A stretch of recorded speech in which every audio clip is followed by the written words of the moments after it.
Hey friends, welcome back to the Bald Booktuber. I am back with Mr. Ruocchio. We're talking some Claw of the Conciliator.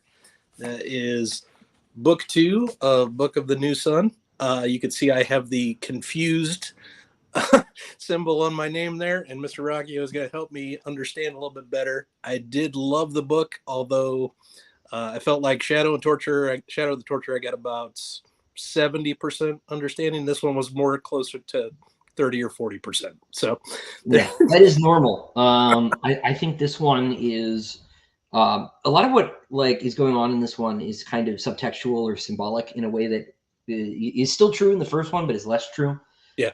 So I think a lot of the stuff in this book in particular really pays off as you complete the whole picture, because this is, Yeah. I think I said a little bit of this last time, right? Like a lot of the stuff that you're reading really comes into focus once you get that whole picture. And so often reading Gene Wolfe is an exercise in sort of trusting the author. Sure. Because, in the hands of a lesser author, this would just be a mess, right? But because everything is so intentional, Yeah.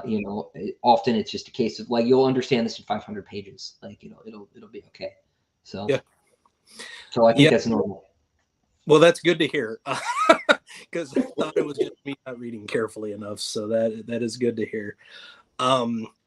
Maybe talk us through, just in terms of the entire series, where kind of this book falls for you. Is it one of the ones you enjoy more or less, or kind of the same as everything else? Or Yeah, so this one is really hard for me to sort of rank, right? Right before we started, I was talking about how I think Sword of the Lictor is my favorite one, just in terms of the stuff that happens in it. There are a couple side characters in it who were my favorite, in the series, and just very interesting stuff. But Claw is difficult because while I really like the stories in this one, I think we're going to talk about the tale of a student and his son. yes. I just think by itself as a work of short fiction, like that story is just so good.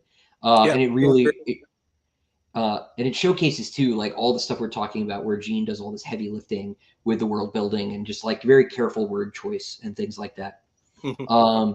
But I love Jonas too, right? Jonas is one of my favorite characters in the series, so having time with him is very awesome. And of course, there's the mines and all of that stuff, which I also think was on your list. Yeah. It's still hard because I think Sword is that much cooler.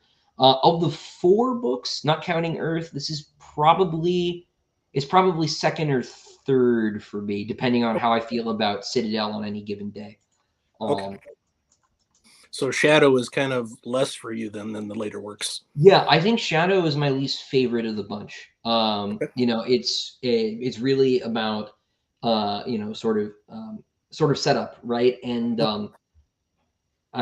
so I think that sorry, there's noise in the background. But no, so I think that Shadow really is about sort of setting things up and getting you sort of into the world and the plot and the character and all of that stuff. And while none of it's never boring. I think that a lot of me, especially on rereading, is like I just want to get done with Agia and like onto the really cool stuff, because in Yeah. Claw we finally get out of Nessus, and as fascinating as Nessus is, the broader world and the context in which Nessus is situated as a place and the Commonwealth as a nation, the broader context is more interesting. And so we get to see, Saltus in the villages, and we're working our way north, and we end having gone gate to gate, as the Severian says in the Stone Town. So we're getting up into the Andes and into the mountains, and we're on our way towards Thrax, and though Severian does not yet know it, towards the war. And so there's just a lot more strangeness and like high adventure to this book than there is to Shadow. And that's Yeah. a sort of a theme that is going to continue with the rest of the series. Like it gets more high adventure, I think, because we are moving towards this war. And Right. and so for me, yeah, Shadow I think is the least of the 4. But of course, we're talking like, it's like saying which of the 6 books of Lord of the Rings is your favorite, right? Sure. Like, it's really hard to say, because they're all part of the same puzzle. I love that you split it into 6 books, because each book's divided into 2, so that's good. Right. Well, and I as a kid was like, man, this book 4 thing, Frodo, Sam just like wandering along, boring. But like, as you get older, you realize, oh no, this is actually still genius too, right? It's fine. But it is maybe that's my least favorite part of Lord of the Rings is still back half Two Towers, but That's fair. it's the shadow, I think, of this bunch. But you can't do without it, right? Yeah. Mhm. So yeah. Nice. So you mentioned Saltus, so that's where we start. So we've got an execution that takes place, which that stuff's all fine, and then we go and Severian goes to see this Green Man, and Yeah. I want to understand the Green Man. So Okay. what can you tell me? Okay, so the Green Man, right, is a plant person. He Right. is from a future because the time travel in New Sun is such that the future is not fixed. There are lots of different branching potential futures, and it's a question of which one of these futures is going to manifest. And we get characters from conflicting futures at different points. You'll Mhm. see more of them as the series goes on, Nice. because very much the sort of battle for humanity's soul and the battle for Earth, and the question of the new sun is something that's very much in context, but it's in contest rather, in contention. But it's the subject of this sort of time war, right? There are sort of factions across time and outside the universe and in different Hmm. futures that are all sort of invested in this process. And so the Green Man is from one of them. He is kind of a tourist from this future in which the new sun comes, Right. and people are sort of combined with plants in some way. So he photosynthesizes. So he is not doing well in Severian's time on account of one being locked up inside, and not being able to really eat, but also just simply the fact that the sun of Severian's day is less developed. Now he does have the ability to sort of travel through time at will, so long as he's not kind of chained. So this will, he can literally just step through time and move. So this is something to keep an eye out for. Okay. But I'm unclear on. And he also has visions of the future.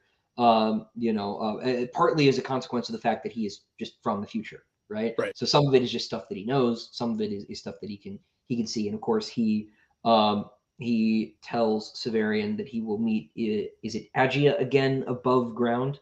Hmm. Yeah, so there's this threat that Agia is still out there, sort of looming. She becomes sort of the old school Doctor Who master villain of the series in that she just keeps reappearing, and then we think she's dead, and then she just keeps reappearing. So she just keeps coming back. Because the old Doctor Who serials, they would just kill Anthony Ainley at the end of the episode, and then he would show up in the next one, and they would never really address it. It would just Gotcha. she's got a little bit of that energy to her in this series.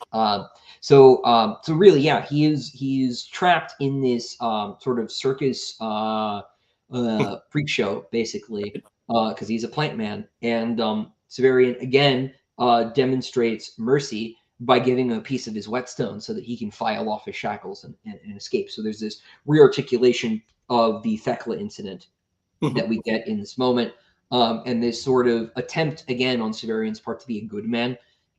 This is sort of a theme that runs through the whole book, the whole Yeah. series. He wants to be good, right? And he really wants people to think that he's good, but he also just ain't. And that's really that's humanity, right? In that capacity, Severian is sort of the everyman, right? He is, and it's sort of weird, I think, for readers to think about Severian as such, right? But this is, he's already told us he's going to take the throne, and then he's going to usher in the new Hmm. sun. So he is, in a sense, he is the savior of mankind, right? And will be.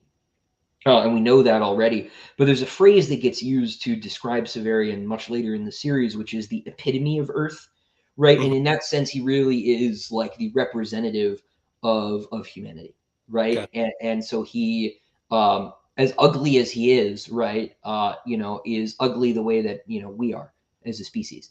And so this is, but that striving towards being better is also a way in which he is the you. epitome of Earth. And Yeah. so it's important for that reason too. It's important because he gets information about Agia, although it is very cryptic and not helpful information, as prophecies so often are. Yeah. But does that sort of Like, Yeah, I think that covers basically the bases. yeah, for sure. I thought it was strange that he specifically asked about Agia. I didn't quite understand why that was the first thing he wanted to know or felt was the most relevant question to ask this thing. Yeah, so he had just seen her, right, in the execution. She was Right, in the right, crowd, so it's like very pressing. right. And he is both concerned that she is out for blood, right, which she Mhm. absolutely is, and Sure. because he's Severian, he's still trying to get with her in a way Of too, course. right? So there's this element of like wanting to set that plot thread right, right, Got it. and figure that out. So Do we but think it really is the fact that she was just there at Morwenna's execution, right? And remember too, right, that Morwenna's execution, not only is she innocent, right, right? because she's framed by Mm. was it Eusebia? Yeah, Um, you see data or something like that. Yeah. yeah, she's framed, but Severian also takes great delight in the technical precision that he demonstrates in killing her. Right, he does this horizontal decapitation, which is very flashy, Yep. and he's like, "Oh yeah, I nailed it!" Right, where everybody can see.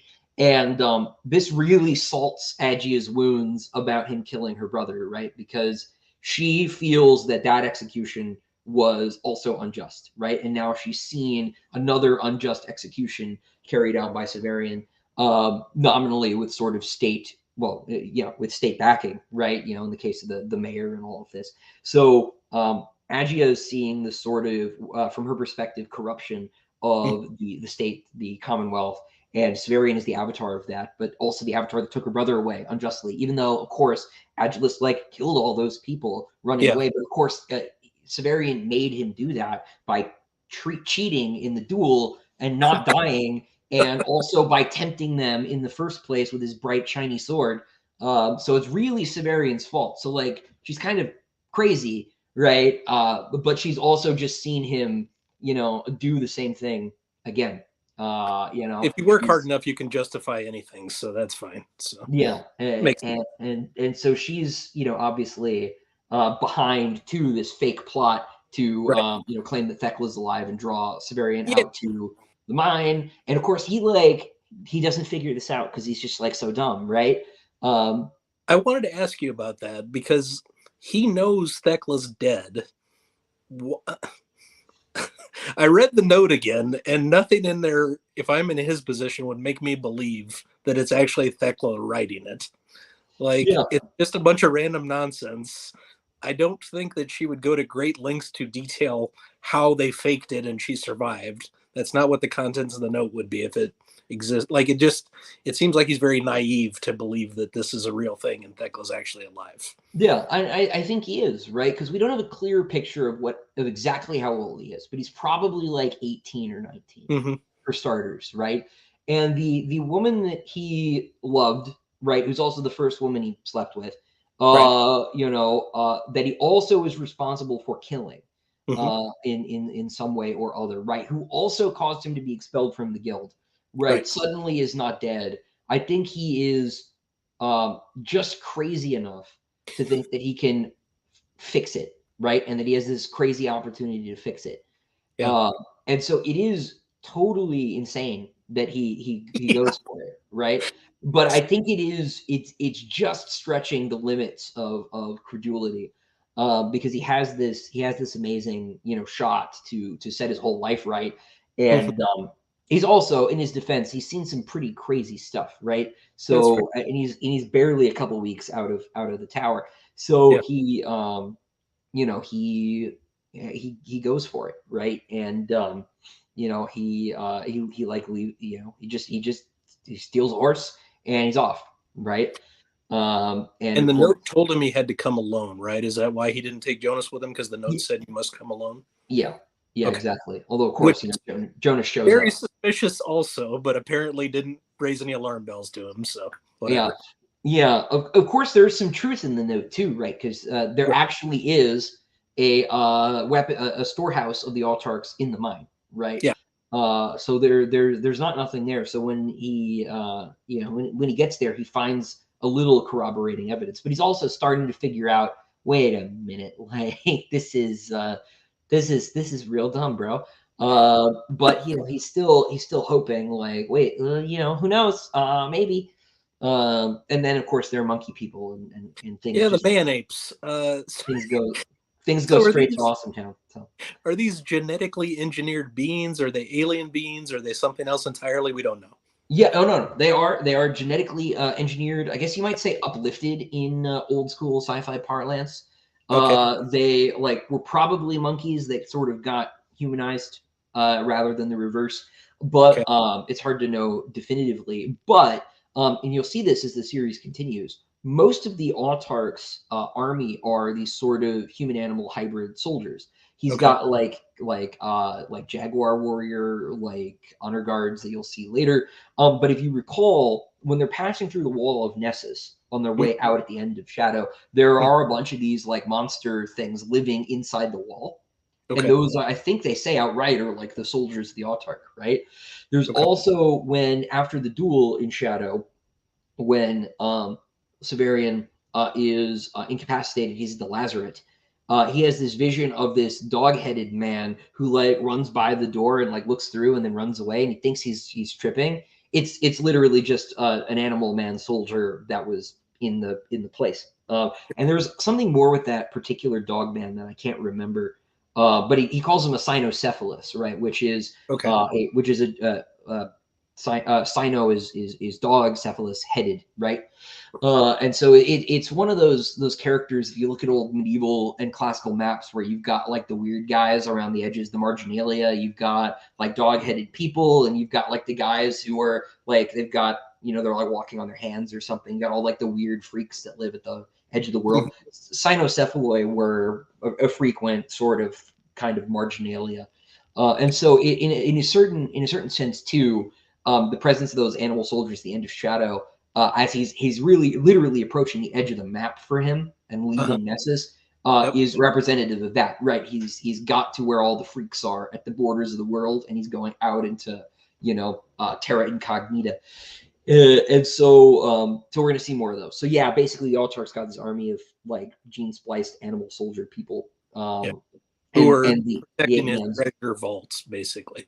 Yeah, so there's a treasure vault deep in those mines, Okay. and he'll I think he makes it even more explicit later that like yeah, that's just like one of my many treasuries now that I am the autarch, Hmm. basically.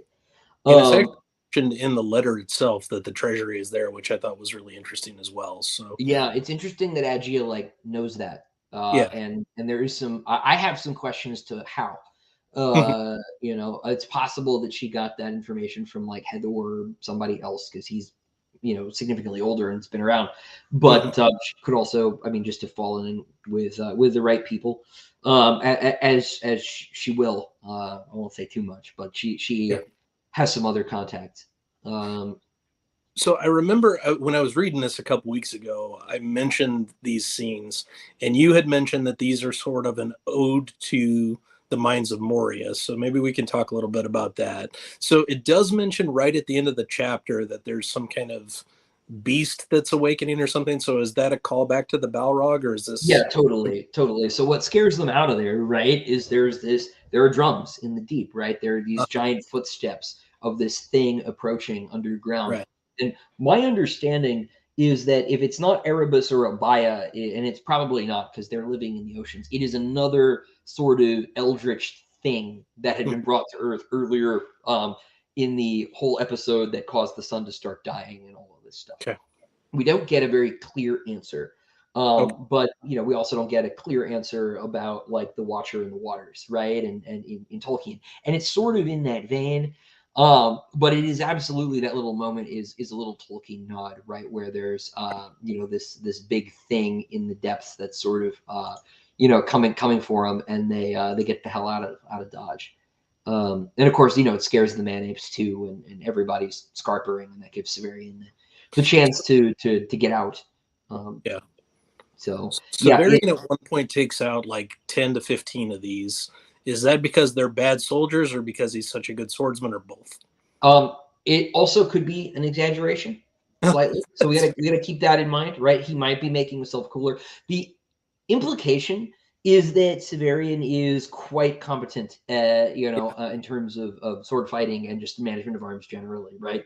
There's a bit earlier, I think it's in Shadow when he's on his way out of the quarter, Yeah. and he like tortures one of the guards to impress to prove that he is a torturer, right? He does it pretty effortlessly. He Right. knocks this grown man over, and part of that may be that this is speculation on my part, is that Hmm. he is probably at least partly an exultant, and it's possible the exultants have some, advantages in terms of strength and stuff. He's certainly very tall, right? Got So he's got that advantage if nothing else. But he may have some slight eugenic benefits from his sort of mixed parentage. gotcha. And so he's it's possible he's just stronger. But there's a lot to suggest, especially as you get into like Citadel, Hmm. and Sword too, to an extent, Hmm. because he can go toe to toe with things he should be able to go toe to toe with. Hmm. But he's pretty tough, and he's not unskilled. And when he is autarch, he will be known for being a sort of warrior king. Gotcha.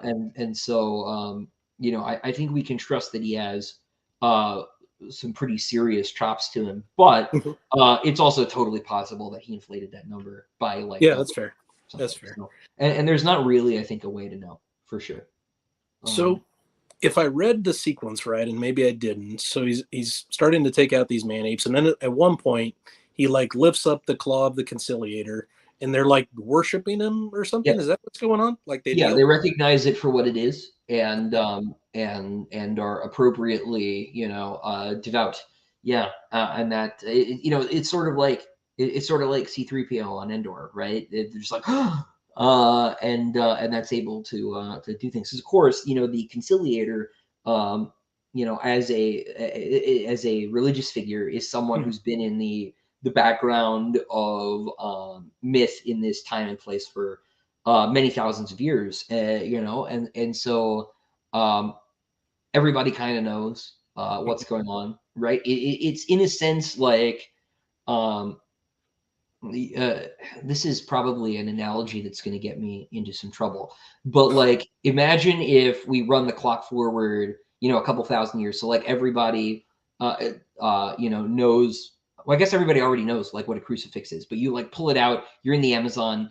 right? And maybe there's been a band of missionaries that's gone ahead of you, right? And so the natives suddenly all bow, right? Oh, I just you can see how that might have happened in like, I don't know, like the Amazon in the 1920s, right, or the 1820s even. mhm. Like they've already been converted, but like whatever. So the man apes are like, oh, that's like God's thing, Mhm. and they don't have a very clear, maybe they don't have a very clear doctrinal understanding of what's going on, but they recognize the symbol of the conciliator for what it is, and bow, because of course one of them comes up and asks Severian to heal him, right? Not in so many words, Right. but and Severian does Arm has, got chopped off or whatever, right? Yeah. yeah, Oh, yeah, and Severian has the ability to do something about that. So and he does, and that kind of like makes everything cool with the ape men. Um, and so there's this sort of reversal where it turns out actually these sort of monsters, down in the dark are actually they're well not they're the autarch servants, but more than that, they are religious, kind of in the same way that he is, and there is this sort of point of connection there. So the orc creatures actually turn out to sort of not be so bad. Um, and you know, remind me, these things have been there for generations, right? So yeah, these they're just like the yeah, ninth or it's tenth generation, yeah, something like that. yeah. You should think of the treasury and the mines sort of as like, I'm in North Carolina, so it's like Mhm. Fort Bragg or something, right? It's Mhm. a military outpost Mhm. of the Autarch's forces. That's just where the ape men got posted, and now they've been there for so long, and they've been basically ignored because this is how Sure. the Commonwealth is, right? That it's implied they've sort of degenerated, and they've Mhm. gotten more ape-like Yep. than they would have been, 10 generations earlier. Okay. But they are still performing their basic function, which is to guard the silver. Um, and they may not have much else going for them, but they know what their job is. Yeah. No, that's cool. That clears up some of my misgivings. So that's good. So I want to get to let's talk about the dream or whatever. The what is it? The student and the the wizard. The tale of the student and his son. That one, yeah. Yeah. The best pun in the entire series. Yeah. Which I didn't pick up on the first time I read the book, honestly, because I'm a fool. But right. So it is this weird mashup of the Theseus story and the Battle of Hampton Roads from the Civil War, the Monitor and the Merrimac, right? Because the Yeah. Monitor here plays the role of the Minotaur, and the ship that the Theseus character builds is he calls the Land of Virgins, right? After the city that he is from, which is famous for having all of its young women stolen away by the Minotaur / Monitor, who is a Cyclops, right? It was one gun because the Monitor had one, central rotating turret. So it's literally, a weird smushed up version of this episode from the Civil War and this Greek myth. And of course, a student, the hero Theseus here is the student's son because a student's child is his thesis, right? Which is the dumb pun. And it is very dumb, and I love it. But what's most interesting for me, at least, about this story, we can just talk about the whole story at length. Yeah. Is the fact that after Severian's done reading, he's reading the story to Jonas, who has been electrocuted in the autarch's sort of waiting room, which is really a prison from which no one escapes. So he's dying. Oh, sorry. Sorry, you broke up. Right.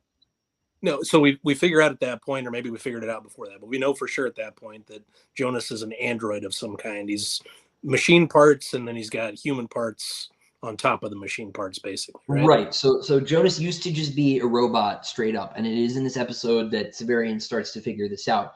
But when his ship returned to Earth, he crashed, and they used human parts to repair him. So the human parts are actually the replacement parts. He's not your usual kind of cyborg. He's sort of a reverse. He's the bicentennial man, right? He's going the other way, and so when he gets electrocuted, I think it's by the whip, right? All of the rich kids come in and prank the people in the way to prank. It's just a prank, bro. They really mess up Jonas. So Jonas is dying, and he asks Severian to read a story to him, or Severian just does. I don't remember that detail, but he's reading a story to him, and in a daze after the story is done, Jonas says something about the story not ending correctly, right? And sailing back to Athens in with black sails, and he name checks Athens specifically. And I think it is the mention of Athens specifically that really cements the fact that this is our future for the first time, really. It's either that, or Jonas also talks about the first prisoner in the in that waiting room who has a Korean name. Can't remember exactly what the guy, it was Kim something, I think. And this also is one of the first little linkages that I think expressly calls to the fact that this is Earth, at least by name, right? There are a lot of little clues you can pick up that this is South America, for example, right? They're drinking yerba mate at the in the fair and stuff like that, and there are pampas, and the geography suggests that we're in South America. But it is these like name checks for me that finally really tie us to the world and the nature of the story itself, right? Because it's Theseus and it's the American Civil War. So Wolfe will do this a few times throughout the series. He will tell these stories that are confused, smushed up myths. There's one later that's going to be part The Jungle Book and part Romulus and Remus, which is also super good. Super good. But this is a way of sort of doing the world building, right? Almost on the side, but so this book that he's reading it out of was Thecla's book, right? Yes. So is it assumed that book is of importance or something that we'd recognize as well?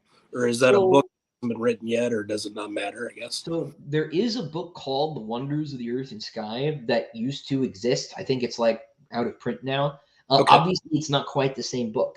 But it's sort of supposed to be in this vein, and it was one of those books that was just like a collection of like random like myths and historical items and little stories and things like that that you might.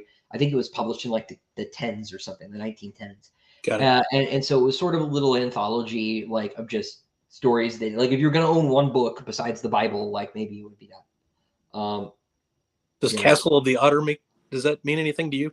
Castle of the Otter is one of Wolfe's like essay collections, short story collections. It's got a bunch of sort of peripheral New Sun writing in it. That's where I think both of the short stories that tie into New Sun, the map and the cat, are from originally.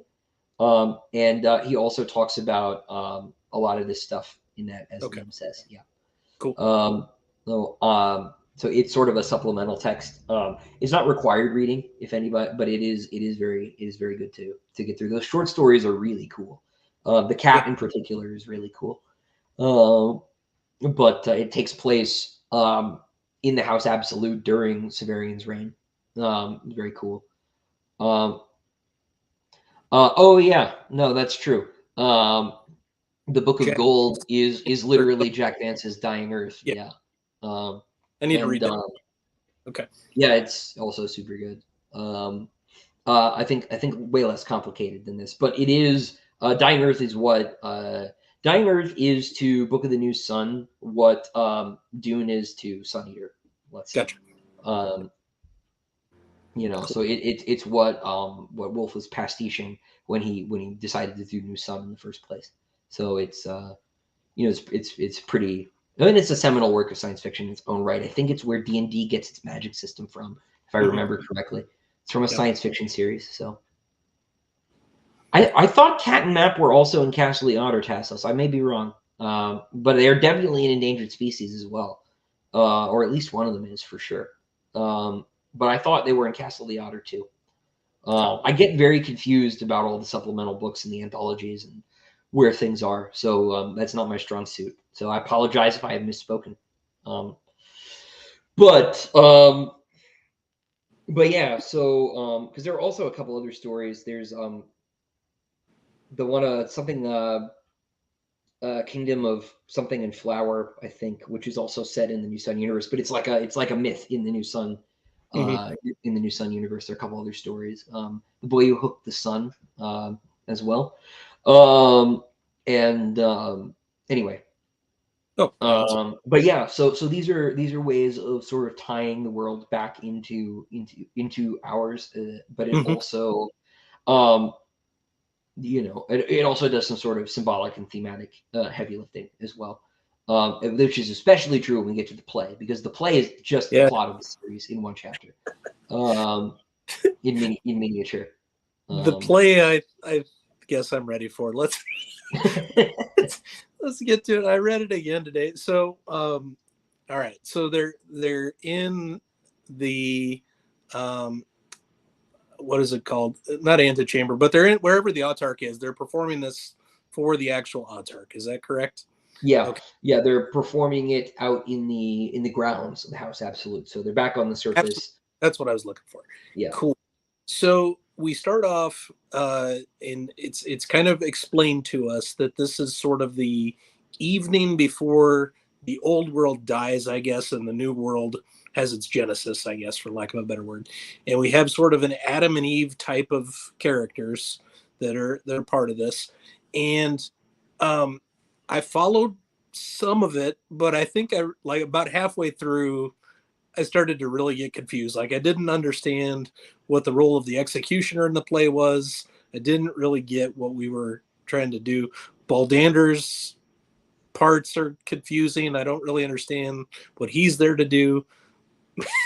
Just explain it to me like I'm 3 years old, because that's how I felt when I read this thing. Okay, so the first thing, right, that you need to know is that Dr. Talos is adapting scripture, basically, right? So this is with his own embellishments and sort of blasphemous additions and things like that, right?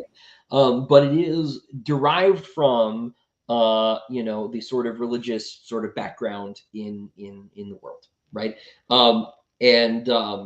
You know, the story of the Conciliator and all this stuff, and of the New Sun, which everybody knows, right? Like there's supposed to be a new sun Mm-hmm. and all of this stuff, and that's because the Conciliator came a long time ago. In the same way that Christ did, and there's supposed to be this sort of second coming, right? Which is kind of what the new sun is in a religious sense analogous for, right? Obviously, literally in the text, there's going to be a new sun too, Right. which if, depending on whether or not you're Christian, right? Literally, also that's going to happen as well. And yeah, I guess I got confused about Conciliator there. My bad, Tessa. So I appreciate you keeping me straight.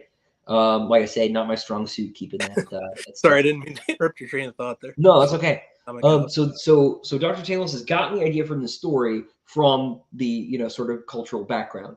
Uh-huh. Now it's going to end up there because of the weird. It got there in the first place because there's some weird time travel stuff going on.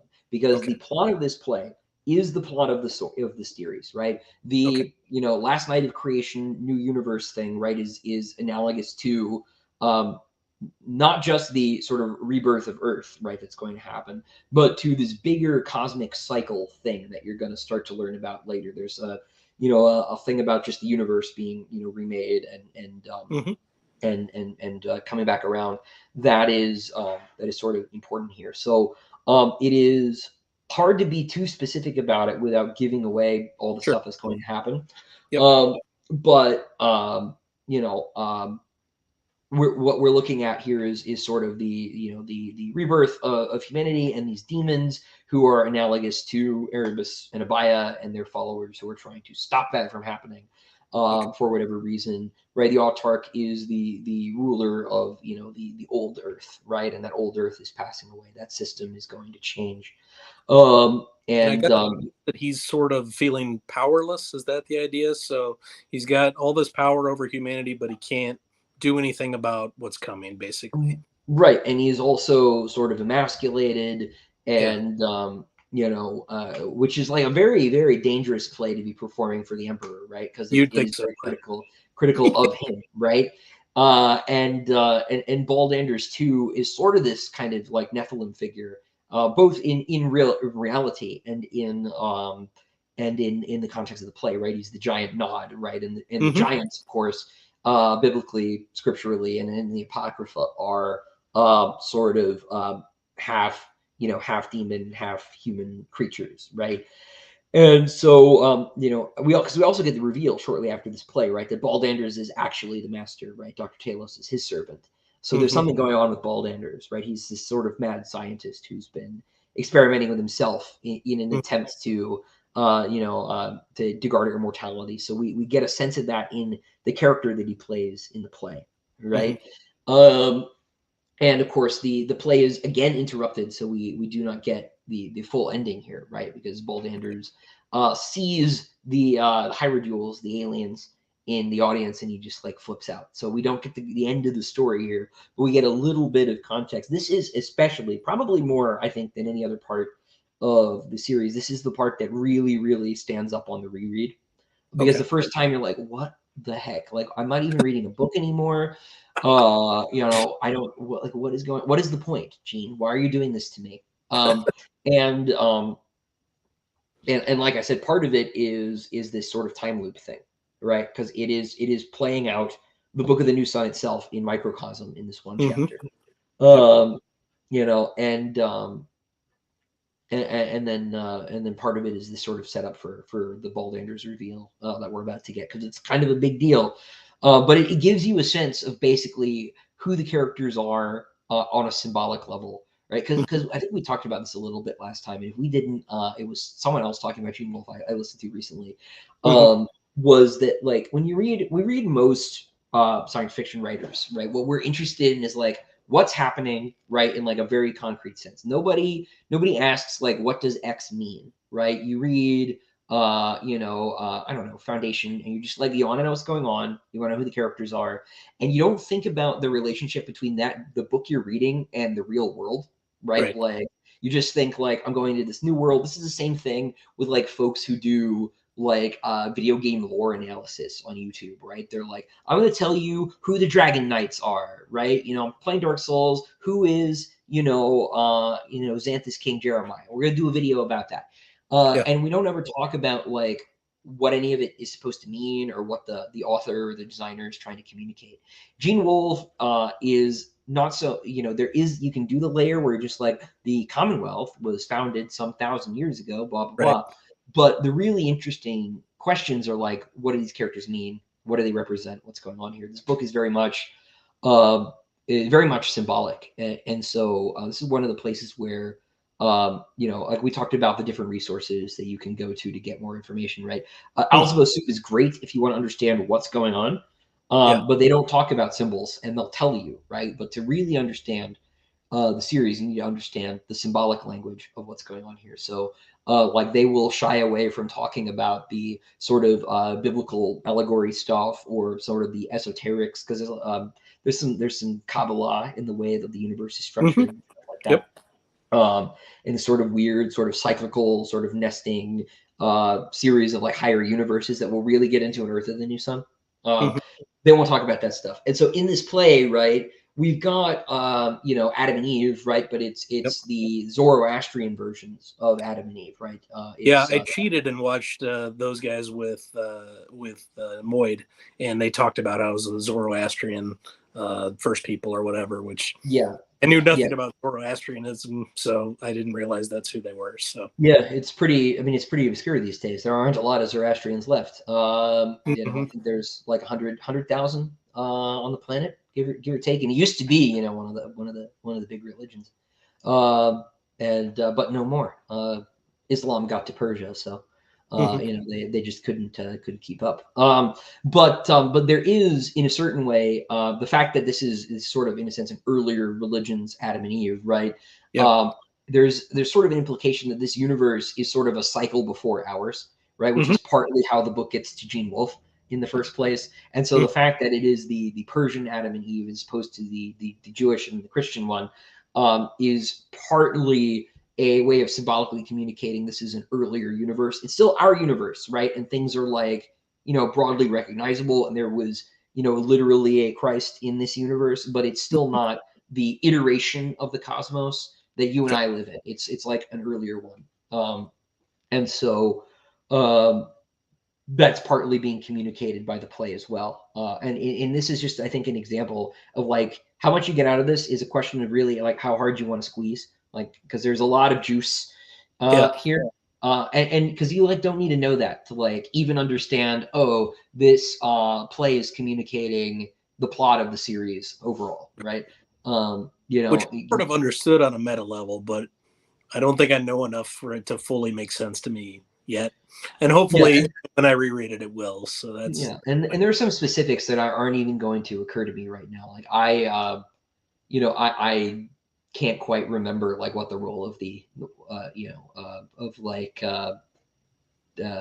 of Severian's character even is supposed to be in like detail. Obviously, he is the person who, in the broader story, he's the person who he's an executioner because he will bring about the end of the old creation, right?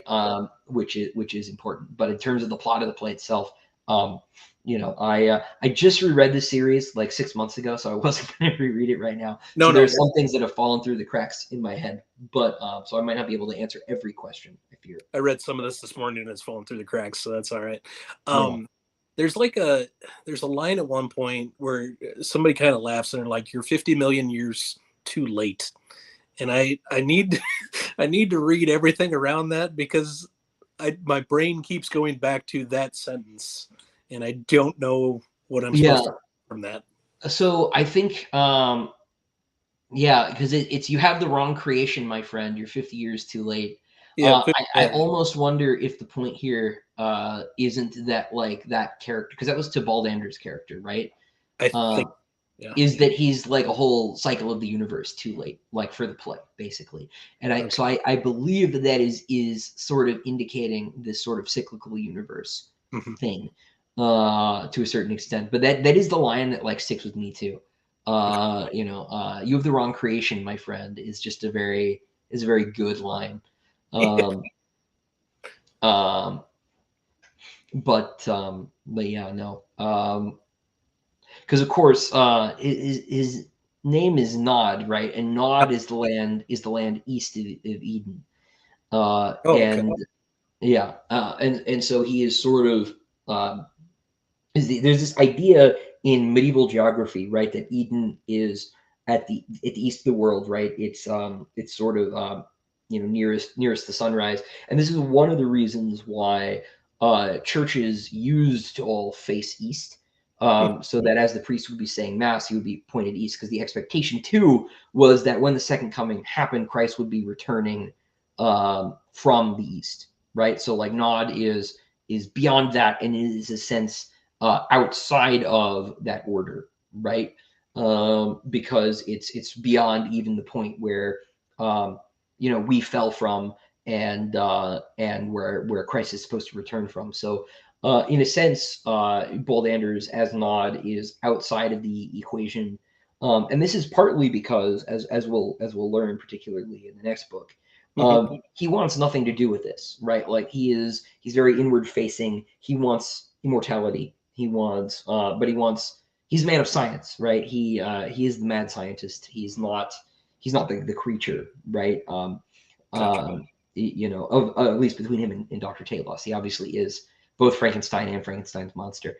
But he wants nothing to do with this whole thing, right? He doesn't want the new sun. He's preparing to he's preparing for something else, and I don't know. I guess I don't want to spoil that, because No, that's fair. yeah, it's a book 3 thing, Okay. but he is basically outside of the sort of the equation here, as far as the renewal of the world and the whole scheme is concerned. Um, In so is the assumption that the people in this universe are living daily with this fear of the sun dying? Like it's a constant threat to people that they're constantly concerned about, or there's a small number of people that have this top of mind? no, I think everybody sort of knows that it's happening. Uh-huh. Um, but it's sort of abstract, right? No one knows the day or the hour exactly. They don't know when it's going to get a lot worse. Hmm. Um, there is a character in book 3 who was around when they started to know this was happening, Okay. and the way he talks about it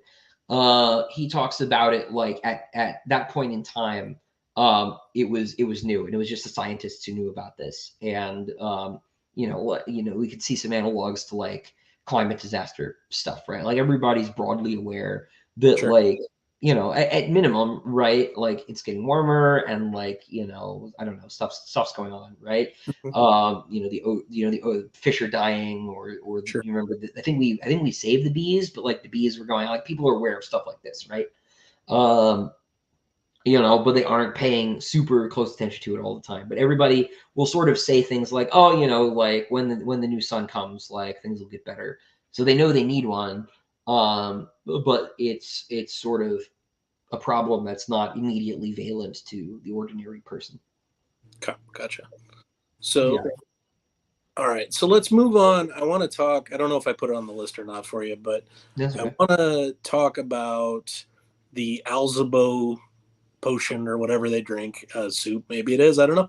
So they're able to ingest parts of dead people and get access to their memories. That's the idea, right? Yeah, so the alcybo is this alien predator, basically, Uh-huh. and it hunts by it'll eat like a person, say, or Uh, it'll eat a lion even, and then it will imitate the sounds and behaviors of whatever it eats, right? Whether that's a lion or a person, in okay. order to get the rest of its group to come to its, and be eaten. So, Hmm. like for example, it'll like. I don't know. It'll eat a family member, right? And then it'll be like, let me in, Dad. Right? It's me, and then jump in the house.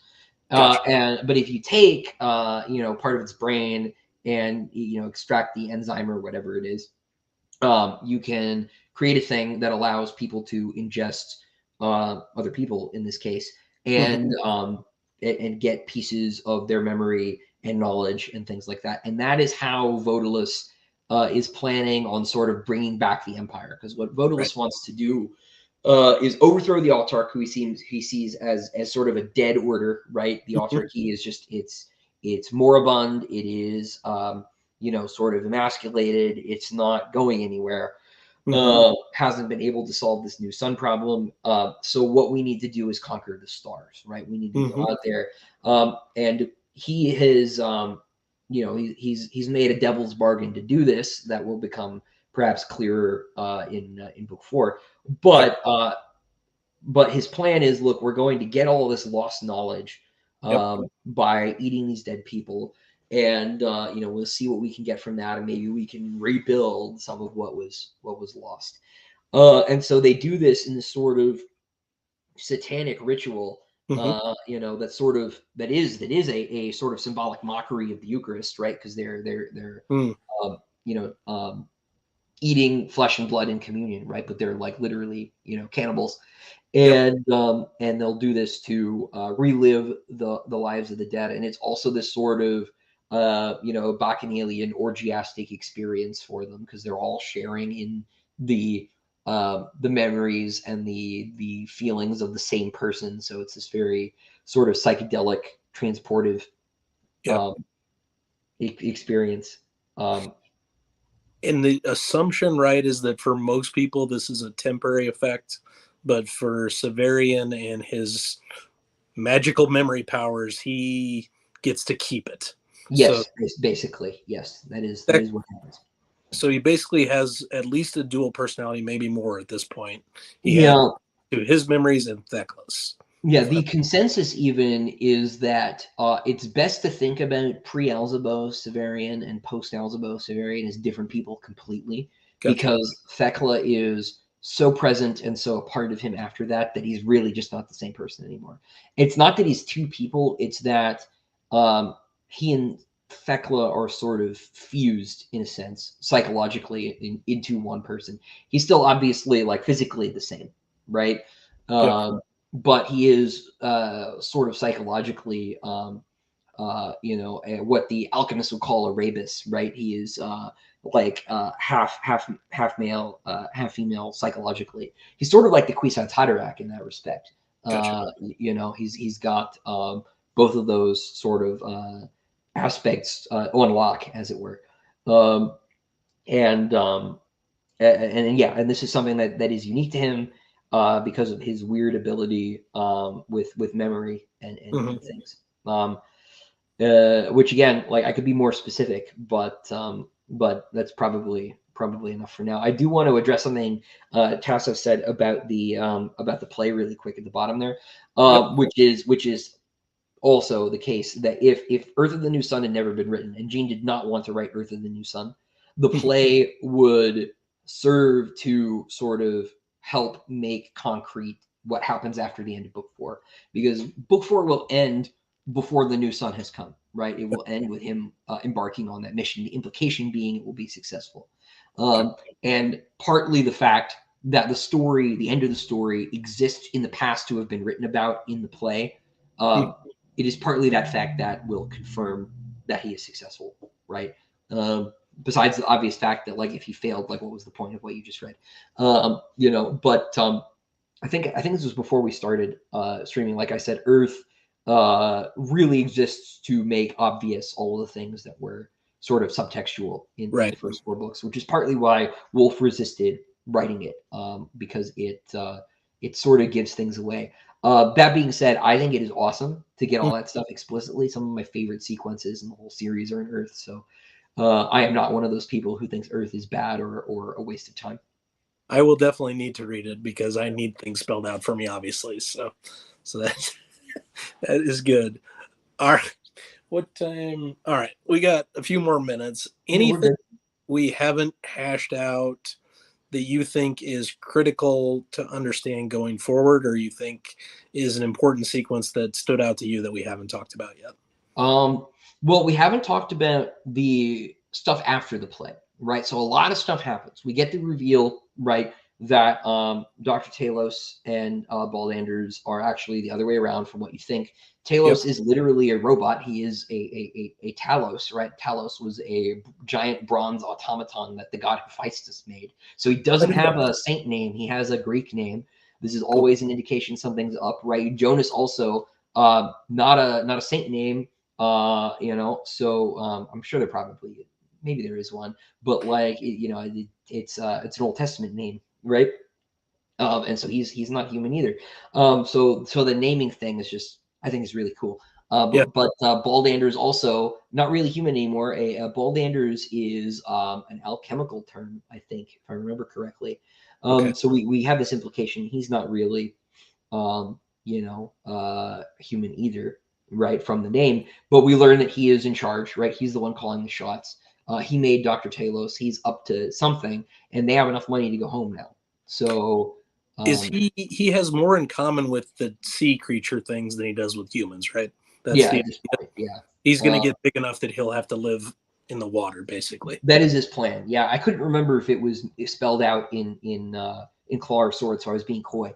But Yeah. he has found a way to grow indefinitely, and Uh, that is how he's going to achieve immortality. He's going to just keep getting bigger and bigger until he can live in the oceans and eventually sort of evolve into something like Erebus, so that he can escape Earth and by means of being Cthulhu, basically and go off to do his own thing. So he sort of escaped the cycle of death and rebirth that humanity is trapped in. He has his own plan, and he's going to do this all by his own reason and the light of he's enlightened by his own intellect, as the meme goes, yeah. and he's going to sort of escape being human.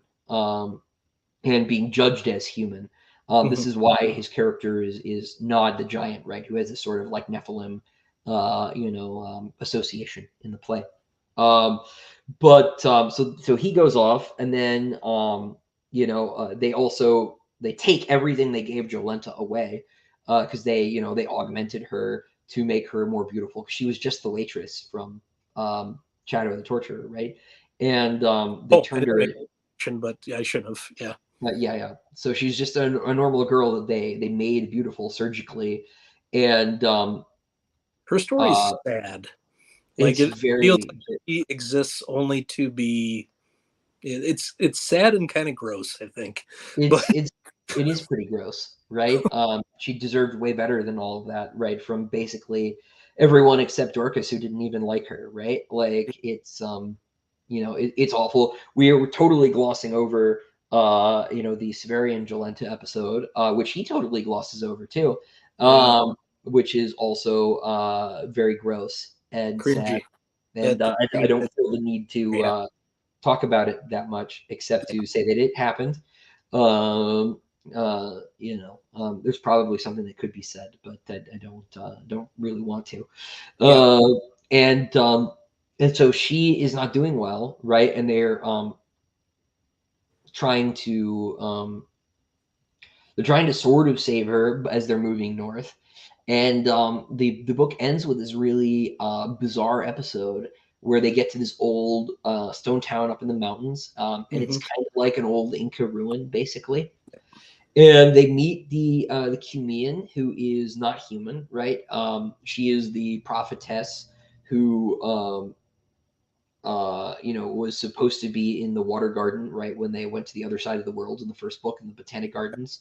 Yep. But she also is some kind of hierodule and can see the future and all this stuff. And she's working with, oh gosh, what's his name? Hildegren, who is one of Odalus's to get a very special corpse, right? So Yep. they want the corpse of Apu Punchao, Yep. who is one of the sun gods in Incan mythology. The Incans have a sort of weird trinity sun god. I can't remember the third part, but Apu Punchao is the son of that trinity, so he's kind of another Christ analog. Got it. The father is Inti, who incidentally is the sun on the Argentine flag. Oh, okay. Yeah. So, just to further cement the South America connections. Yep. And so there's some more Christ stuff going on. And this like weird thing happens where there are suddenly like two of him, and we have like really no clue what's going on. Hmm. And this is another thing. Like maybe we should wait until Earth to really spell it out. But there's this sort of weird time travel-y, like dual timelines, thing that happens. Hildegrin dies. They fail to get this Apple Chow character, and there's there's sort of an implication. Let's say, don't know if you picked up on it in the passage or not, but it's the sort of thing that, again, like Earth is meant to spell out, and then the book kind of ends. And I'm trying really hard to be good about the spoiler thing for future books, but it's you're really, doing fine. really hard because I feel like I'm just not saying anything. No, you're saying plenty. Yeah, that whole sequence, I was just like, it doesn't feel like Severian knows what's going on, so I don't think I'm supposed to know what's going on. So yeah, it will be spelled out in Earth pretty explicitly. But for now, we'll just say only, right? Apple Chow is sort of the son of God figure in Inca mythology, and we've got a lot of Christ symbolism floating around. Draw your own conclusions. With certain other character. So there's some stuff going on. For example, at the beginning of the book, did you notice the water turned into wine? no.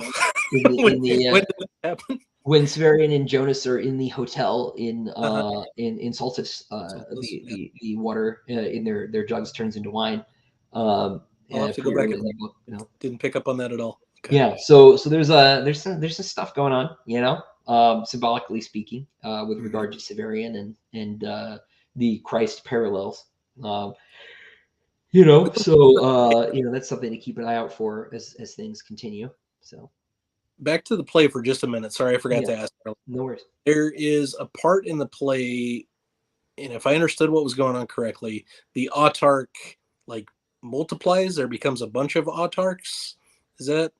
I didn't know what was going on there. I don't remember if I read it right or if I read it incorrectly. I think that sounds right.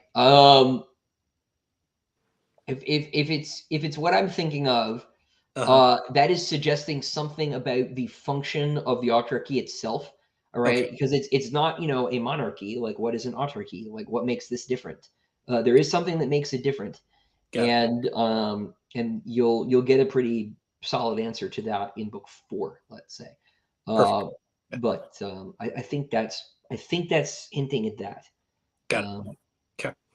So, I meant to ask earlier and I'd forgot to. Yeah, no, it's okay. I'm sure if I'm missing something, the chat will tell me, but I believe that is hinting at a certain aspect of the function of the autarchy. So, got here. Yeah.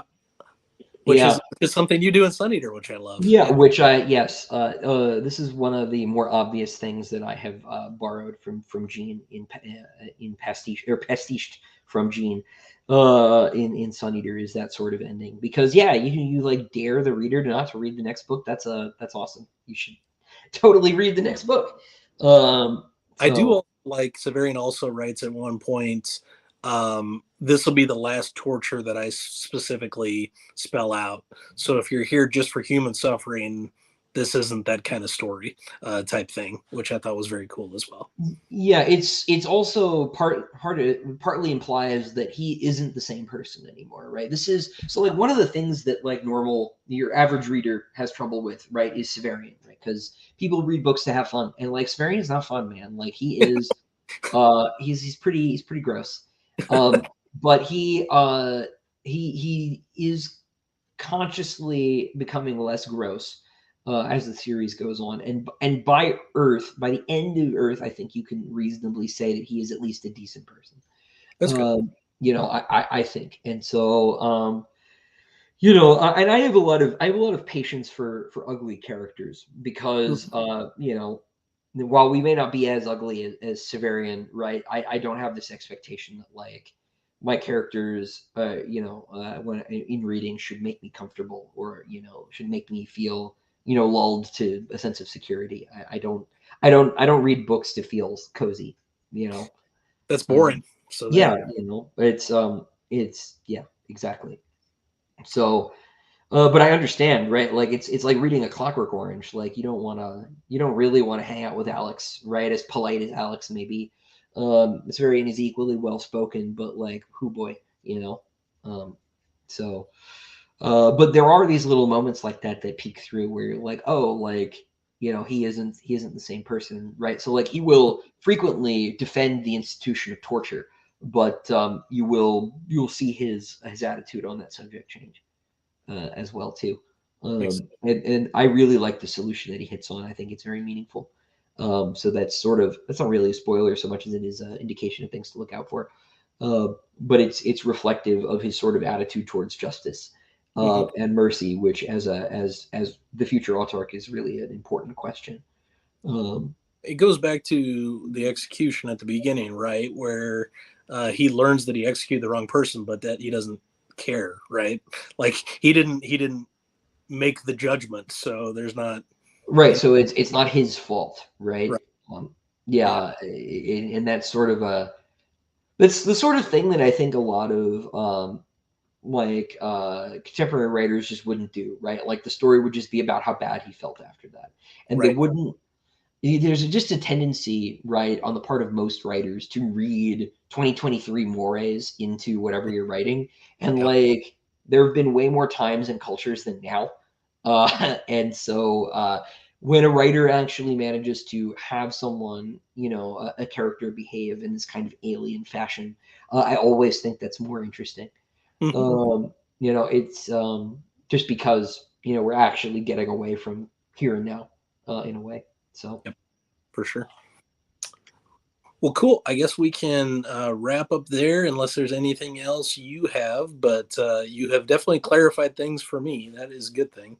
well, Hopefully. yeah, hopefully I was an help. I feel like I was less helpful this time than last. I But that disagree. may be Claw's fault because Claw is difficult. The even numbered books I find are harder to get a handle on. Okay. I think Sword is the easiest. Yeah. It gives you some answers, and it's got a lot more, I guess, action in it really Mhm. than the others do to a certain extent.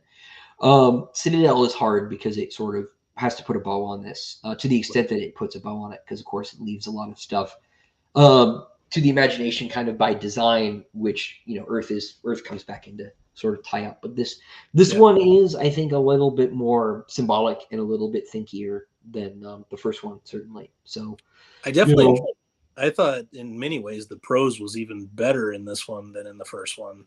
I thought that like even though I didn't get what was going on, I loved the short story and the play. I really enjoyed reading through all of it. But as I was reading, I was just thinking, thank God Ruocchio is going to explain this to me because I have no idea. So, yeah. yeah. Tazos did just point out we totally glossed over the meeting with the autarch in the House Absolute. Do you want to go over that real quick before we wrap it up, or? Yeah, we can. Yeah, sure. Yeah, I just make sure because that is actually kind of an important thing, right?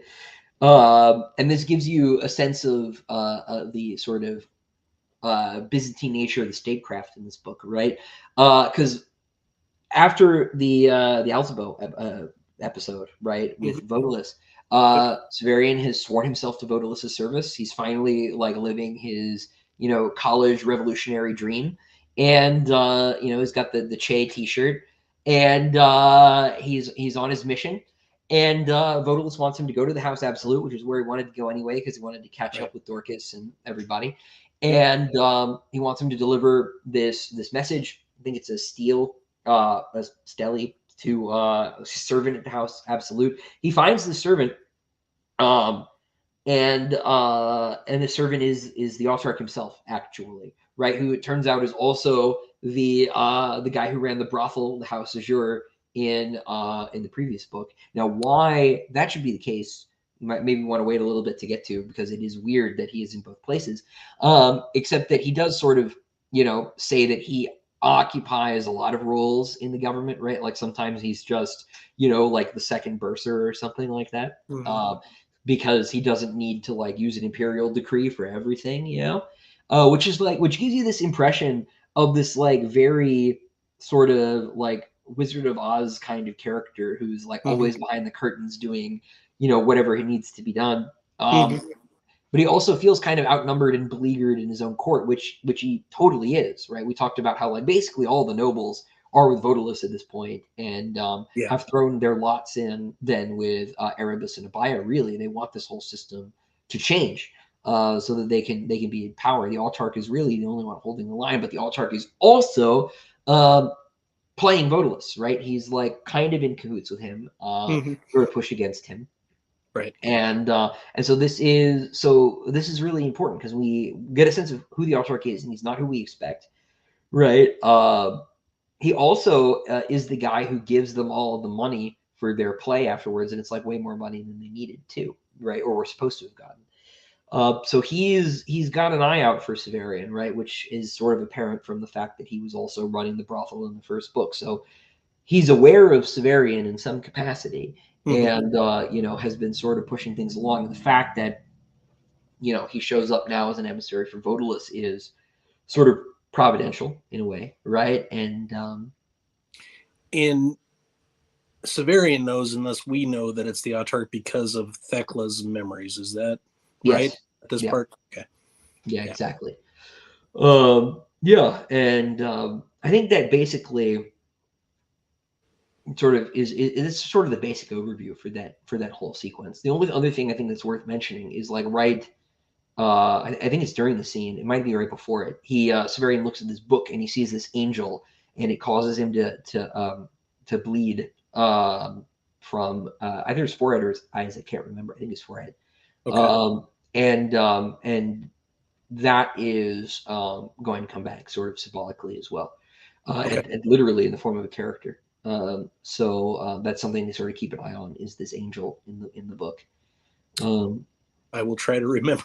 So, yeah, well, this is like we said, right? There are no throwaway details, Right. actually, right? They're all valent in some way. So, Which actually makes it a little bit tougher when I'm reading. Like, part of me is like, I shouldn't be doing this one per month. I should just be reading them straight through. But I've got other you stuff I got the plan, yeah. want to read. So, yeah. Well, that's okay. You can reread them straight through when you do that, and it really is, and Neil Gaiman has said this before, that it's the rereading Wolf, and a lot of people have said this, but I think Gaiman is the one who said it most famously. Mhm. That on rereading it, right, it's like a whole different ballgame. Yeah. And that second time through Book of the New Sun, when you kind of got the like basic map out, like really the attention to detail and the intricacy of it all really pops. Yep. And I'm not sure like how quickly you're going to speed run the second read through, but when you do, it'll be a completely different book, and an even better one. It's one of the few books I think that appreciates in quality on each reread. So I definitely will reread it. I think I probably will get to Long and Short Sun first, though. I think I'll want to get to those and appreciate those first, back to yeah, back. oh awesome. Oh, cool. All right, yeah, All right. Well, I appreciate it, Mr. Ruocchio. Thank you so much for yeah, man. spending time and helping me to suss out what's going on here, because it is it is definitely different than anything I've ever read before, and I've read a lot of sci-fi and fantasies, so Yeah, different in every way, but different nonetheless. So no, Wolf's in a league of his own, and he will always be, I think. yeah, Uh, but yeah, no, happy to be here. Like I said, I feel like I was less helpful than I was last time, but we hit some of the high points, I think. Um, I think you so took me from like 30 to 70%, so I'm good. all right, hey, well that's good. We're back on par with book one then. That's So right. awesome. Cool. Well, thank you. Thanks everybody for joining, and as always, publication order always, my friends. All right, thanks for having me.